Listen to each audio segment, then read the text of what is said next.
ચાલો બહુ મસ્ત વાળું હું બનાવ્યું છે બતાવું.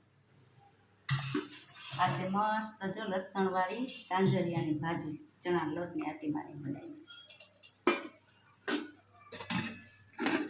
આ મસ્ત રીંગણનું શાક અને આ મસ્ત જુવારના રોટલા અને આ કાચા મરચાં આટલા ખાઈ જાય.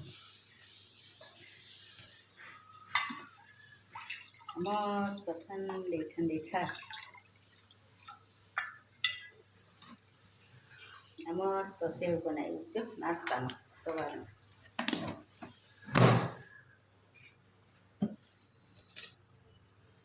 અને સરસ સેવડો બનાવીશ.